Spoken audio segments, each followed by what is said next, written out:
The McAlvany Weekly Commentary, covering monetary, economic, and geopolitical news events.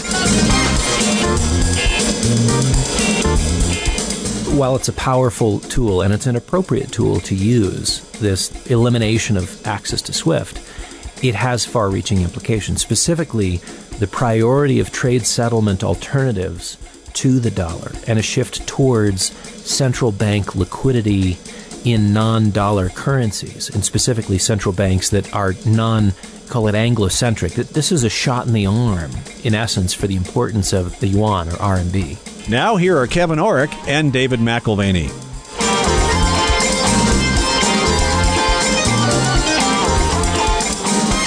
Welcome to the McAlvany Weekly Commentary. I'm Kevin Orrick along with David McAlvany. Dave, obviously the topic today, it's going to be hard not to talk about Ukraine, but what I'd like to do first is we just came out of our staff meeting, and one of your great staff, Morgan, he came out and gave us our economic update, and he said, we had in one day a high inflationary year. Today, okay, so we're talking, as we record this is March 1st, oil is up 10%, heating oil is up 9%, gasoline is up 7%. We're talking in one day. Okay, nickel up 7%, wheat 5.5%, corn up 5.5%, soybean oil 5%, and oats, Dave, living on oatmeal, 5%. So in one day, really, what we're seeing is we're really getting the realization of inflation, aren't we? Yeah, and the old phrase, there's decades where nothing happens, and then there's weeks where decades happen.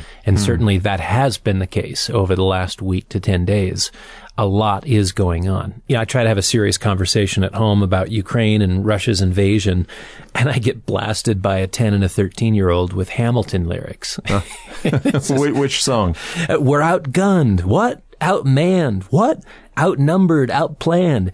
You got to make them all stand. Yo, I'm going to need a right-hand man. And it was talking about bringing in George Washington into the mix. Right. Well, it's great music in Hamilton. But, war changes many things, doesn't it? I mean, your kids probably wouldn't have even been thinking that way and connecting Hamilton to the events of the last week if we hadn't have seen Zelensky and what's going on. Yeah, I appreciate that they are listening here and there and contextualizing. And there is a serious and somber tone when it comes to anything war-related. We know a number of people who were born and raised in Eastern Europe, and one of the things that they've always said is that in the context of high stress, it's very important to keep a sense of humor, and that is one of the best ways of relieving tension. And many years ago, you and I read Gonzalez's book. Yeah, Deep Survival, as one of the best books on resiliency and survival. And one of the things that he points out there, too, is that being able to keep a sense of humor is a way of relieving many tensions. And, war changes things. People see life differently. They live with an altered perspective, having endured uncertainties, having endured loss, and having seen many horrors. So I think the closer you are to it, the deeper the scars. At the same time, you have leaders that change, some for the better, some for the worse.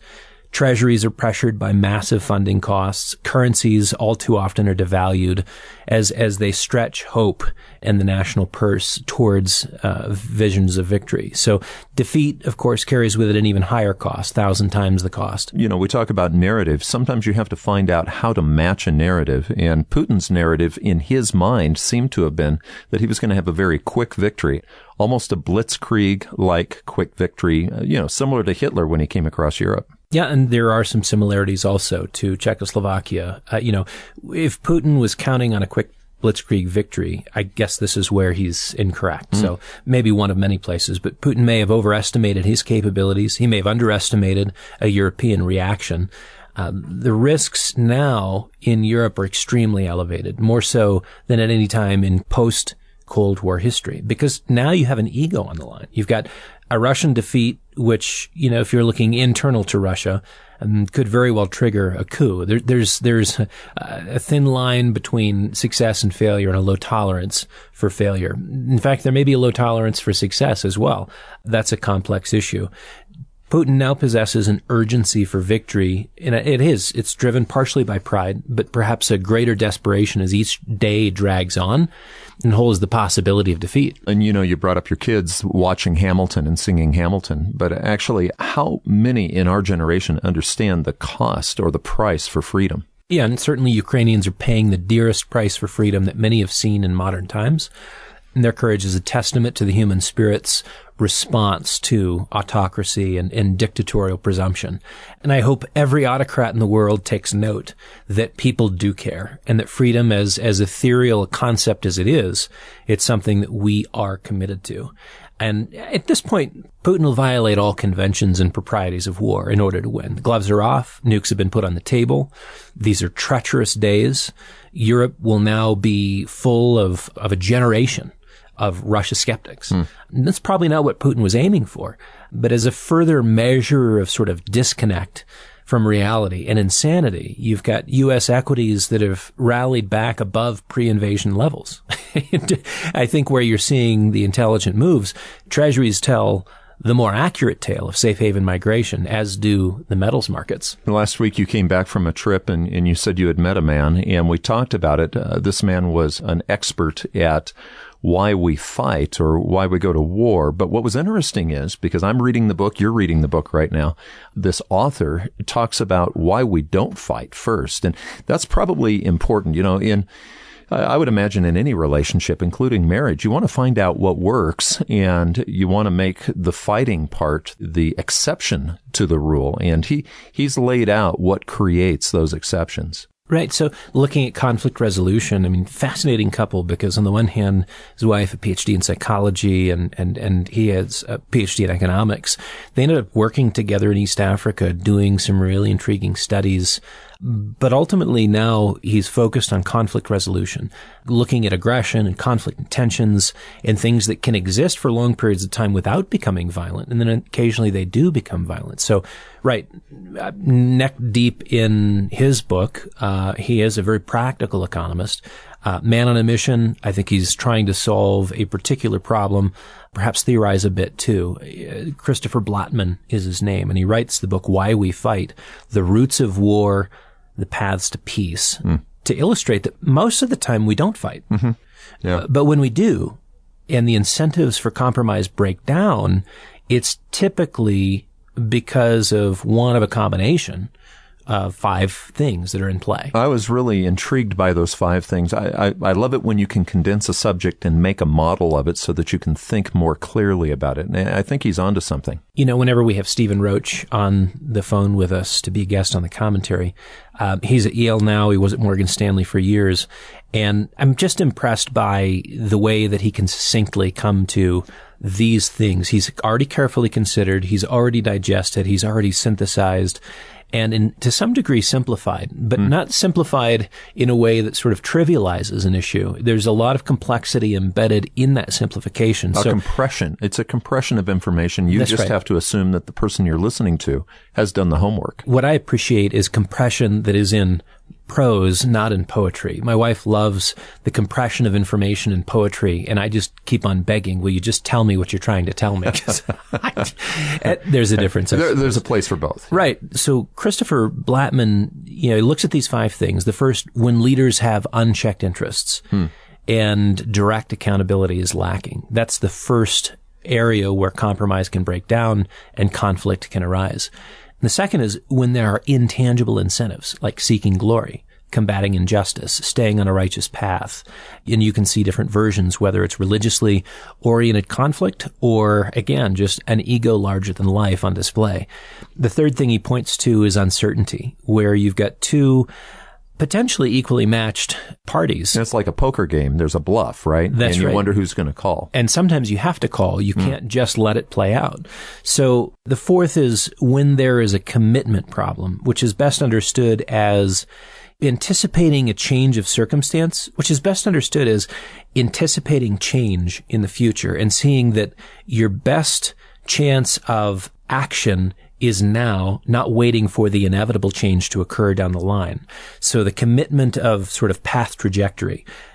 Do you stay the course, or do you do something preemptive now? So it suggests that preemption is beneficial. NATO, Putin, actually all four of these kind of fit into the picture to some degree. The last he mentioned is just misperceptions, where misperceptions interfere with compromise. If we project something untrue, or on the other side of the equation, we read an adversary inaccurately because of what they've projected. And of course, misinformation is a part of conflict intentionally. But then the question is, are we taking action on the basis of a misjudgment? These are the 5 areas that he begins in the conversation of why we fight, the roots of war, the paths to peace. Well, and I haven't finished the book, but it looks real good. We're going to have him on as the book. When does the book come out, actually, Dave? Yeah, it's probably enough of an introduction for now. We'll talk with Christopher in April. That's when the book is published. And if you're interested in getting in queue for a copy, you can pre-order it at Amazon. One of the things I like, Dave, when you go on trips or what have you, in fact, your wife makes comments about it because you seem to meet and get to know people, and it moves you outside of your comfort zone. And the beauty with this is this, here on the commentary, Dave, we could just talk to people who think and act and have a worldview like ours and just continue to reconfirm the narrative. But what I find when you travel and when you meet these people maybe don't travel in the same circles that you do, but they have ideas that can be brought to the equation. And one of the things I think we, never want to portray to the listener is that we're experts. We're really not ever experts. In a way, what we are is we're just interested. You have to be interested to be interesting. And we're interested. We have conversations trying to figure things out, not trying to tell people we're experts. But there are people who have spent their life in one area that can bring, like we talked about, they can compress. Well, and what I find is that there's a lot of people who don't ask very many questions. They're more than happy to suck the oxygen out of a room and talk and talk and talk. And they're not interested in you. They're not interested in any other opinion than the opinions that they've already formed. And I have to be honest, they're not real interesting to me. I think one of the connecting points that I had with Professor Blattman is that he was curious. He asked me questions. I asked him questions. There was a dialogue that ensued, and I appreciated that. So, yeah, the commentary, this is March 2022. This is our 15th year of doing this podcast. This month, we enter into the 15th year. We've just finished 14 years of podcasting. I don't know what 14 times 52 is, but we've done a bunch of these over the years. Here's the crazy thing, though, Dave. We've been doing it for 15 years. But honestly, this is an extension of a conversation you and I have had 20 years before that. That's 35 years talking to each other, just trying to figure things out. Yeah. And what we're trying to do is bring context and perspective to a range of topics that impact the markets. We're interested in reality with a big R, not as we want it to be, not as it seems to us, but a truth outside of ourselves. If we can access that, we want to get to the truth of the matter. We're interested in seeing as much of the big R reality as possible. And yes, we're aware that we have countless blind spots and we have false assumptions and we have bad data. So, don't be surprised when we get something wrong, or we look at an issue from a different perspective, or we have a guest on and we have a few, but not all things in common with that guest. Sometimes our guests approach an issue from a radically different perspective, and it's my understanding that we can still learn. Many voices make for a good conversation, a healthy dialogue. Unless, of course, all those voices are in your head. I would have almost retitled that book, and it wouldn't have sold, but I would have retitled the book, Why We Don't Fight, because that's the angle that he comes in first. And honestly, I've got a bookshelf full of books on past wars and, Patton's writings and things like that. That can be very, very interesting. But fighting, and he brings this out, is the exception to the rule. If you really do a sample test of world history, we're not fighting all the time. There may be a battle going on somewhere, but for the most part, things are settled without kinetic warfare. I had a fascinating conversation with a gentleman at the Durango La Plata airport. He was checking me in at the United counter. And it's not every day that someone at the United counter is wearing a Patek Philippe. It's a very nice Swiss watch. And I asked him about it. And he said, well, I used to live in Switzerland. I'm a lawyer, and I wrote a lot of the trade legislation. And he mentioned a couple of big negotiations, like WTO type negotiations, World Trade Organization. I'm listening to him going, now, how did you end up here? But Kevin, what that calls to mind is that here is a man who was interested in trade negotiations. He's not going to make the history books. Like, he's not a part of the war story. He's a part of the peace story. He's a part of bringing people together and finding cooperative arrangements, and yet he's already dissipating into, the social fabric. Like, I mean, again, not to minimize the contribution he can make at a counter working for United, but it is different than working in Geneva and actually writing out World Trade Organization treaties. So I've got a book on the shelf called War as I Knew It, written by a general. But in a way, this guy behind the counter could say, no war as I knew it, right? Because that's really what you want to try to see. And, quite honestly, Dave, there are a lot of wars that we have averted because we are the reserve currency of the world and we control the SWIFT. And so, I think we have to look at some of these things too. Well, I think we'll benefit. In fact, I think we'll be heartened by the discussion with Professor Blattman. In a time of war, it's imperative to understand peace and to know how to find a way back to it. 2,500 years ago, Sun Tzu stated plainly, there's never been a protracted war from which a country has benefited. So perhaps the current conflict in Europe will turn out to be a short skirmish rather than a protracted war. So we can hope that that's the case. We can certainly pray for peace and for wisdom and insight amongst our leaders, the leaders in Europe faced with complex decisions and heightened stress. May cooler heads yet prevail.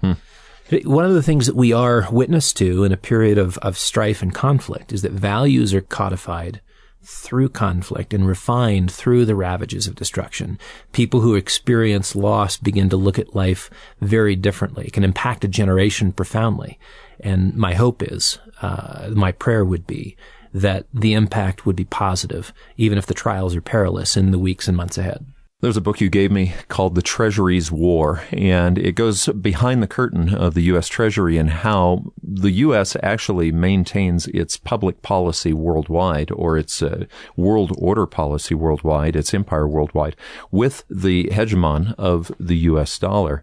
But does something like this event, like the Ukrainian event and, the China-Russia combination, does this actually add to the de-dollarization of the world? Because these guys are going to have to find other routes around what they're being sanctioned on. Yeah, the power that Juan Zarate is talking about in the Treasuries War is only there because we swing a significantly large stick. So, yeah, fascinating. This is probably 4 or 5 years ago. I spoke at a conference keynote and was talking to somebody afterwards, young guy, and he said something about his interest in the Treasury. We kept on talking, and he had been Treasury attaché in Saudi Arabia for years. And I thought, I just don't even figure how somebody so young can do this.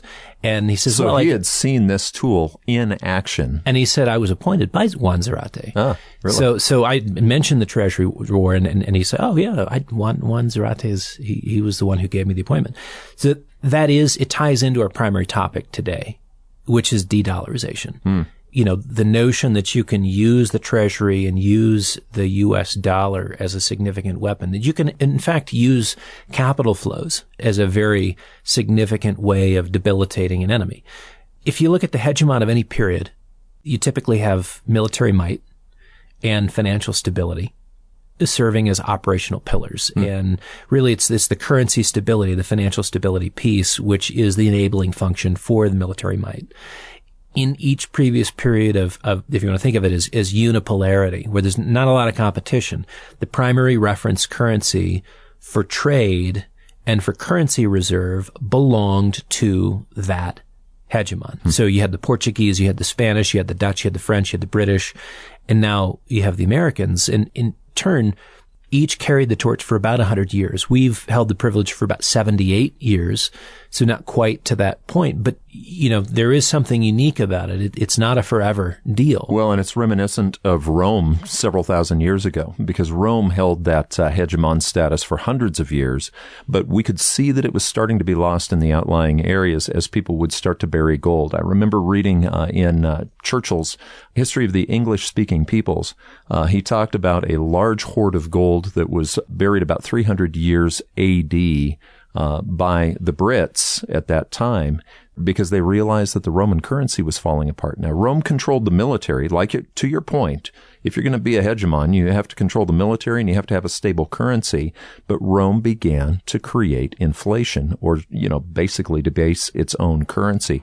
You actually see this with these other hegemons as well. That's right. So the history of midnight gardening goes back thousands of years and is generally an indication of when things are not going well. So, and that's happening right now, Dave. I hate to say it, but keep going. Tying into the Russian access to SWIFT, right. I think eliminating the Russian access to the SWIFT system, that is of the ability to transfer money on an interbank basis, and this is a part of the mix of penalties and punishments, I think this accelerates de-dollarization and in the long term damages one of our key operational pillars as a world leader. While it's a powerful tool and it's an appropriate tool to use, this elimination of access to SWIFT, it has far-reaching implications, specifically the priority of trade settlement alternatives to the dollar and a shift towards central bank liquidity in non-dollar currencies, and specifically central banks that are call it Anglo-centric. This is a shot in the arm, in essence, for the importance of the yuan or RMB. So it's like any tool, okay? You keep it sharp by, sharpening it and keeping it in good working order. And what we've done is we've actually blunted the dollar, and we're using it. It's blunting it more and more when we pull the SWIFT system, because we've blunted it by printing too many and being too far in debt, haven't we? Right. Creditism has got us to a very precarious place. And the U.S. Treasury Department, if you go back to 2009, they noted that a primary reserve currency has to have several key factors. And, we'll put up the link if you want to look at their view of what constitutes, the necessary requirements to be a reserve currency. Size of the domestic economy factors in, the importance of the economy in the context of international trade, the size, depth, and openness of financial markets. That's where obviously the U.S. debt markets are very considerable, no equal at this point, and therefore have a sort of incumbent status. The convertibility of the currency is another key. The use of the currency as a currency peg, which, there's many countries around the world who do not run a stable currency, and so they simply peg to the U.S. dollar. And then, of course, there's domestic macroeconomic policies. Well, and that's where we've dropped the ball. Domestic macroeconomic policies is where we've blunted the tool. Yeah, so they concluded that as long as the United States maintains sound macroeconomic policies and deep, liquid, and open financial markets, the dollar will continue to be the major reserve currency. That was back in 2009. But the as long as piece, that is a conditional statement, and it assumes that we are not, at the same time, eclipsed by another country or block of countries that exhibit those same factors. So a block of country, like we've termed this thing the BRICS, okay, Brazil, Russia, India, China. When you really look at how the alliances are lining up right now and who's being affected, those BRIC countries are going to have to go somewhere else, aren't they, to be able to economically survive? Yeah, carve out India from that, because I think there's slightly different political alliances and geopolitical alliances, but you really are talking about a group of developing nations that in aggregate has a greater GDP contribution, global GDP contribution, than the United States, and so does in aggregate represent a potential upset. Fareed Zakaria described sort of a global economic shift as the rise of the rest. Goldman Sachs went further and gave it an acronym, BRICS, right? These are the emerging market, commodity, and finished good producers. The acronyms Brazil, Russia, India, China. And over the last 2 decades, they have advanced their position as global GDP contributors. And in the process, they've found many other areas of common ground as well. And again, I think India has problems with China, where there's so many other countries and even continents that do not. So you might want to mix the acronym or just look at sort of the collective bunch that could find common ground. Africa comes to mind. Setting aside differences, the new priority today is now finishing the installation of a SWIFT alternative. And this is what I'm getting at. You're going to see an enhancement of the currency swap and repo lines directly available to the market from the People's Bank of China. And this does not complete a process of de-dollarization. It's just a significant leap in that direction. Well, as long as you can print money, we've talked about this for years, as long as you can print money and it still has value, in other words, you don't have high inflation, you can actually accomplish an awful lot. But at this point, just like we started the show, in one day, we've seen a year's worth of inflation. Right. So up to this point, the Bank of International Settlements and the Federal Reserve have helped maintain global liquidity. And that's in the event of a financial shock, of a banking market shock. They're going to continue to do so. They'll serve an established clientele of central bankers and financial firms with a global presence. Restricting liquidity to Russia is, as we speak, forcing a new alignment between Russia and China to bypass the old financial order and further entrench a new order. The dollar was the world reserve currency up till 2022. It remains to be seen if it will be so indefinitely. Okay, but let's say we have a huge shock here in the next week or two. Okay, where are people going to run? They're probably still going to run to the dollar, right? Yeah, in many respects, the U.S. dollar remains the go-to source of liquidity. It continues to be a reference for global lending. When panic strikes, the dollar and U.S. Treasuries are still a primary safe haven. We see that even now in the U.S. Treasury market. Some have said, oh, well, the Treasury market's indicating that there's very little inflation anticipated in the market. No, quite to the contrary. You're seeing a significant bid on a safe haven basis. The world is not in a good place. And you're seeing the size and depth and transparency of our capital markets, which are yet unequaled, being called upon, and they are filling that role as a safe haven. But there are several factors which might accelerate the trend of de-dollarization, and you just hit one of them, hit the nail on the head. It includes high levels of inflation. It includes further fiscal commitments, which can call into question the stability of our debt markets. It includes a mass migration of trade participants to an alternative system of invoice and transaction settlement. And as it turns out, oil and gas contract settlement is kind of important. We figured that out almost 50 years ago. We went off the gold standard in 1971, but we still had another pillar holding the dollar up. If you think three pillars, the reserve currency status, the dollar was backed by gold. That was the second one. And then the third was the petrodollar.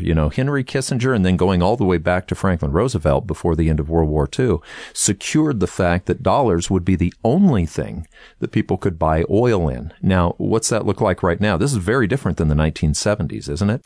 Well, and I might frame that a little differently to say that the reserve currency status for many years was based on the implied value of the dollar vis-a-vis gold. Yeah. Then in 71, when Nixon closed the gold window, all of a sudden it's free floating in fiat for the first time. And we have to lean on something else. Oil. That's right. Yeah. So the last period of acute currency stress in the U.S. was cured in large part by the commitment of crude oil being traded in U.S. dollar terms. The year was 1974, and the Saudis agreed to those terms. But that established a floor for our currency, which was previously in freefall. So fossil fuel energy is still a key ingredient in global economic activity and how it is traded. That forces the issue of reserves. It forces the issue of currency balances denominated in dollars. In essence, we've forced an audience for our currency, and we maintain the audience consistent with the volumes of traded goods and commodity products priced in those terms. Over the last few years, you've talked on this commentary about the reliance of Germany and therefore Europe on Russia for energy. We even talked about that last week. Liquid natural gas, I think, what was their usage? More than 50% came from the Russian side, didn't it? A lot comes from Russia, and this reorientation, that's what we were talking about last week, of Germany reorienting towards Russia and China. I think that reorientation has been happening for many years. It's my position that Nord Stream 2 is one more critical shift in that process of shifting alliances. So you got the US and the UK that have effectively supported the conditions for Nord Stream 2's suspension, controlling preconditions, and through NATO, creating tensions with Russia. Yeah, things like missiles in Poland and troop deployments throughout Eastern Europe, which is not to excuse Putin in any way for his launch into Ukraine. But we're not talking about Putin operating in a vacuum either. The post-World War II global power structure, and particularly the post-Cold War power structure, has the most to lose in this sort of redrawing of an energy map. So let's look at this, because doesn't the United States supply quite a bit of European natural gas as well? Well, I hate to say follow the money, but U.S. exports of LNG have nearly doubled since the end of 2021 from then till now.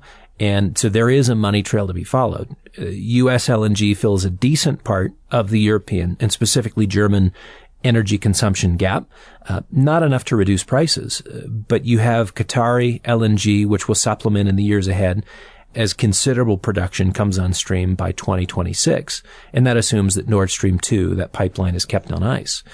But LNG is an energy source that comes at considerably higher prices than gas from Russia.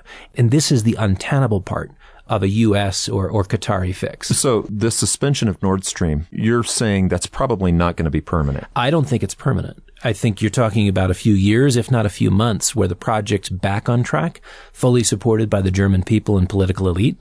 Energy prices are a huge consideration, as higher rates of inflation on a long-term basis are just, they're politically intolerable. So not only will the efforts to scuttle the project by U.S. interests have failed, but a stronger tie between Russia and China will have been forged through the swap lines and the repo market liquidity tools established in the middle of the Russia-Ukraine conflict. Then, of course, this is future tense, then comes the flow of gas through the pipeline, and de-dollarization is, call it a future inevitability. And that is, it's an inevitability if we allow the previous currency floor to be implicitly removed through an energy map reorientation. So in a way, these maps that you have hanging here in the office, Dave, where you have the shifting of world power, you've got several hundred years worth of maps, actually several thousand years worth of maps. We could be seeing the map shifting again. Exactly. I think we're moving quickly to the cartographer's table. And I fear we will not have changed that appointment, merely just delayed it with the skids greased in the interim by the swift suspension. So we've got to factor in Xi is probably watching very closely and stroking his chin and saying, okay, what's my next move with Taiwan? We take Russia as a separate entity as China. We talked last week that if we were to take Russia and China as somewhat of an alliance, that would be ominous, wouldn't it? Yeah, and I hope the U.S. brings the full force of its military to Russia in support of Ukraine. As we discussed last week, there is critical analysis being made by the Chinese on this incursion and the world's response to it, which will determine the pacing and or the depth of commitment to taking Taiwan. The fact that we sent retired defense ministers on an official visit to Taipei this week is acknowledgement that the Biden administration gets it. So hats off to them. There's a very significant power shift which can be accelerated in 2022, where Russia and Ukraine look just like the tip of the iceberg. So when you say tip of the iceberg, just looking ahead, you've already admitted that sometimes we get it wrong, we have blind spots, but if you had to predict and look ahead, what are some of the effects that we should be looking for over the next few weeks, months, years? Well, I realize we don't know how the conflict with Russia and Ukraine ends. And what I would say is that the next step, the next shoe to drop, does relate to Taiwan. And there's some important lessons that were learned, not only by Xi Jinping, but also by the U.S. and the rest of the world in that 2020 to 2022 period. As we were dealing with COVID and trying to wrap our minds around how to get the supplies we needed through the supply chain to be able to meet demand on the other side, we've seen how critical certain aspects in the supply chain are. And today, it's fair to say that one of the most critical links in the supply chain is Taiwan. 70% of the world's semiconductors come from that island. Wow. 70% of the world's semiconductors come from that island. Why is that worth repeating? Because we can't make cell phones or cars. We can't make anything today without Taiwan being in the picture.